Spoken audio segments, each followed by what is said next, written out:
조 드레박 신부의 영적 일기, 꺾이지 않는 믿음으로. 보통 유다인들은 작은 것을 뜻할 때 겨자씨 같다라고 합니다. 우리 속담에도 아주 작다라는 것을 표현할 때 좁쌀 같다라고 합니다. 그래서 굉장히 마음이 좁은 사람을 좁쌀 같다고 합니다. 조 알갱이가 좁쌀입니다. 조는 훅 불면 날아가 버릴 정도로 작습니다. 또 작은 것까지도 욕심내는 사람을 벼룩의 간을 내먹는다라고 합니다. 벼룩이 간에 있는지 없는지 모릅니다. 그런데 벼룩 자체도 작은데 벼룩의 간을 내먹는 사람이라는 말은 아주 부정적인 의미로 쓰입니다. 하지만 겨자씨는 아주 긍정적인 의미로 쓰였습니다. 작은 것이 점점 커진다는 말씀입니다. 그래서 겨자씨 한 알만 한 믿음이라도 있으면 이라고 표현합니다. 히브리서 11장 6절 말씀입니다. 믿음이 없이는 하느님 마음에 들 수 없습니다. 하느님께 나아가는 사람은 그분께서 계시다는 것과 그분께서 당신을 찾는 이들에게 상을 주신다는 것을 믿어야 합니다. 아멘. 오늘 복음을 보면 제자들이 간질병에 걸린 아이를 예수님과 똑같은 방법으로 고치고자 합니다. 하지만 그 아이를 고치지를 못합니다. 그러니 제자들이 당황합니다. 왜 안 낫지? 하고 다시 한번 기도합니다. 주님 믿습니다. 주님, 이 아이를 고쳐주실 줄로 믿습니다. 믿습니다. 그런데도 아이를 고치지를 못합니다. 그러자 예수님께서 제자들에게 이르셨습니다. 아, 믿음이 없고 삐뚤어진 세대야.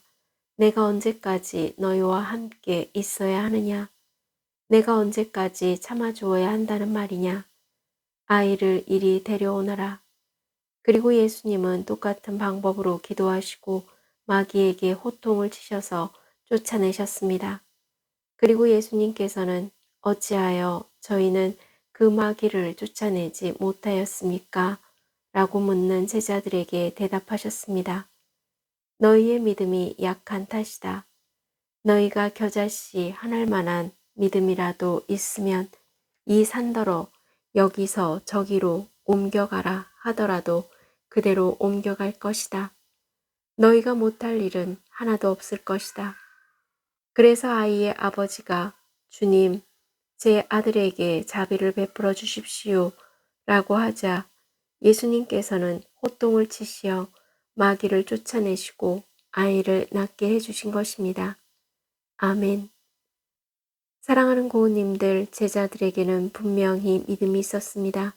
그런데 왜 제자들은 아이의 간질병을 고치지를 못했을까요? 바로 기도하는 준비가 없었기 때문입니다. 다시 말해 기도하는 준비는 평상시의 삶 속에서 저장된 기도를 말하는 것입니다. 기도의 배터리가 충전되어 있어야 합니다. 예수님께서는 제자들과 함께 병든 이들을 치유하시고 마귀들을 내쫓으시고 그래서 밥 먹을 시간조차 없이 피곤하셨을 것입니다. 그런데 예수님께서는 잠든 제자들을 두고 홀로 산으로 올라가셔서 밤샘 기도를 하십니다. 그래서 예수님은 항상 하느님 사랑의 힘으로 기도의 배터리에 늘 충전을 시켜놓고 계셨던 것입니다. 그러기에 고우님들도 기도의 배터리에 항상 충전을 시켜놓고 있을 때 하느님의 능력의 물줄기가, 하느님의 은총의 물줄기가, 하느님의 축복의 물줄기가 고우님들 삶 속에 쏟아질 것을 믿습니다.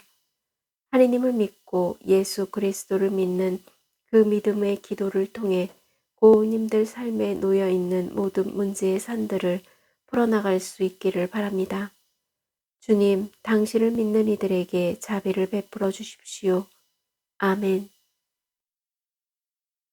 저 두레박 사제도 기도의 배터리에 겨자씨 한 알만한 믿음을 늘 충전해 놓고 몸과 마음이 아픈 고우님들과 아픈 이들을 돌보는 고우님들 그리고 고우님들의 자녀에게 주님의 치유와 회복의 은총이 임하시기를 기도합니다. 아멘. 영적 일기를 마무리하면서 이제 기도의 배터리에 한 겨자씨 한 알만한 믿음을 충전해 놓고 어떤 문제의 산들이 고우님들 앞에 놓여 있어도 좌절하거나 절망으로 꺾이지 않는 믿음의 말씀으로 해결하는 치유와 회복의 은총을 누리시기를 주님의 이름으로 강복합니다. 아멘.